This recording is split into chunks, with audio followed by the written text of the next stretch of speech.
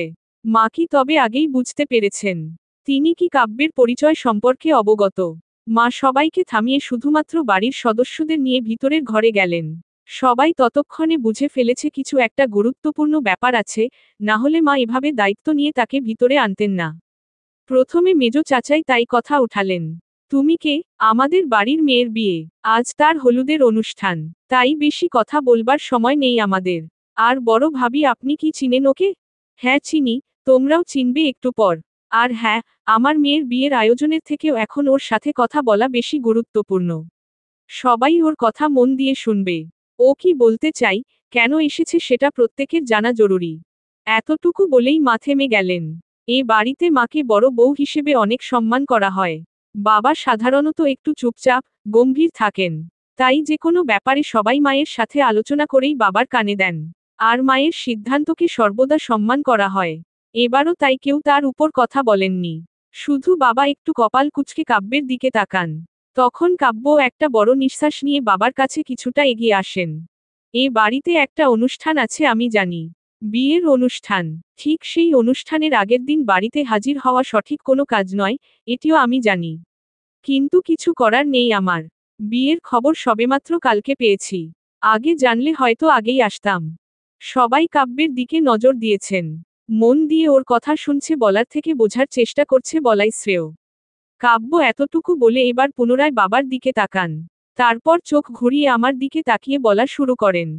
দয়া করে আমার কথাগুলোকে বেয়াদবি হিসেবে নিবেন না। আমি ময়নাকে পছন্দ করি। পছন্দ করি বলার চেয়ে প্রচণ্ড ভালোবাসি বলাই শ্রেয়। আমি সকলের মতামত নিয়ে ওকে বিয়ে করতে চাই। সবাই যেন চমকে গেল। এমন কথা কেউ আশা করেননি। ছোট চাচা কিছু বলতে নিলেই কাব্য পুনরায় বলে উঠেন। ময়নার এতে কোনো আপত্তি নেই। এবার সবাই চুপ করে গেলেন। কারোরই আর কিছু বলার নেই। শুধু ছোট চাচা একবার আমার দিকে তাকিয়ে সত্যতা জানতে চাইলেন। আর আমি মাথা উপর নিচ করে হ্যাঁ বোঝালাম। কিন্তু আমার বাবা আর চুপ করে থাকতে পারলেন না। তিনি চিৎকার করে উঠলেন। হয়তো 30 বছর আগেই ফেরত গিয়েছেন। চুপ কর ছেলে। বাড়ি এসে এসব বলার সাহস পাও কোথায়? বিয়ে ঠিক হয়ে যাবার পরে অন্য সম্পর্কে যাওয়া শুধু ভুল নয়, অন্যায়ও। খান বাড়ি কখনো এমন ঘটনা প্রশ্রয় দেয়নি আর কোনোদিন দেবেও না। আমি কোনো ইতিহাসের পুনরাবৃত্তি হতে দেব না। ইতিহাসের পুনরাবৃত্তি? সেই ইতিহাসে তো বিয়ে ঠিক হয়ে যাবার পর সম্পর্ক হয়েছিল কিন্তু আমাদের এমন হয়নি। বরং আমরা একে অপরকে 4 বছরের বেশি সময় ধরে পছন্দ করি। সম্পর্কের একটু ভুল বোঝাবুঝিতেই ময়না বিয়েতে হ্যাঁ বলেছিল। ও ভুল করেছে, কিন্তু এই ভুলের জন্য এত বড় শাস্তি দিতেন পারেন না। অনেকগুলো জীবন নষ্ট হয়ে যাবে এতে। কিন্তু চিন্তা করবেন না, ইতিহাসের পুনরাবৃত্তি আমি সত্যিই হতে দেব না। আপনারা মতো না দিলেও ময়নাকে নিয়ে আমি পালিয়ে যাব না। কারণ একজনকে আমি দেখেছি, যিনি শুধুমাত্র পালিয়ে বিয়ে করার কারণে কি নিদারুণ কষ্ট পেয়েছেন। তিলে তিলে শেষ হয়ে গেছেন। সেই একই কষ্ট আমি আর কাউকে পেতে দিব না। কাব্যের এহেন কথা শুনে সবাই অবাক হয়ে তাকালেন। সবারই একই প্রশ্ন, ও কিভাবে এসব জানল? এগুলো যে অনেক গোপন কথা। কাব্যের পরিচয় নিয়ে সবার মনেই তখন নানা সংশয়। সবাইকে অবাক করে দিয়ে কাব্য আবার নরম কণ্ঠে বলে উঠলেন। আমি ময়নাকে ভালোবাসার পর এতগুলো বছর শুধু নিজেকে যজ্ঞ করে তোলার পিছনেই শ্রম দিয়েছি। আমি এখন বেশ ভালো একটা চাকরিও করছি। আমাকে শুধু একটি সুযোগ দিন। আপনাদের মেয়েকে আমি মাথায় তুলে রাখব। পৃথিবীর কোনো কষ্ট ওকে ছুতে পর্যন্ত পারবে না। সবকিছুর সামনে আমি কাব্য ঢাল হয়ে দাঁড়াবো। একবার তো বোনকে হারিয়েছেন, এবার অন্তত একটু বুঝুন। নিজেদের আদরের বোনকে হারিয়ে নিশ্চয়ই আপনারাও ভালো নেই। আপনাদের বোনও কখনোই ভালো ছিল না। আপনারা কি জানেন, আপনাদের বোন পরিবার থেকে দূরে থাকার যন্ত্রণা সহ্য করতে না পেরে 3 বার আত্মহত্যার চেষ্টা করেছিলেন। তার ভুলের শাস্তি কি এত বেশি হওয়া উচিত? আর আমরাও তো কোনো ভুল করিনি। তবে আমাদেরকে মেনে নিবেন না কেন? কাব্যের কথায় সবাই চমকে উঠলেন। একমাত্র বোনকে হারানোর কষ্টও সবাই নতুন করে অনুভব করছেন। আবার সেই বোনের এমন পরিণতির কথা শুনছেন। বাবা হঠাৎ পাশে থাকা সোফায় বসে পড়লেন। কিছুক্ষণ নিচের দিকে তাকিয়ে থেকে এরপর দৃষ্টি দিলেন আমার দিকে। সেই দৃষ্টিতে নানান চিন্তা আর কষ্টের ছাপ আছে। আমি এই দৃষ্টি দেখে নিজেকে আটকাতে পারলাম না।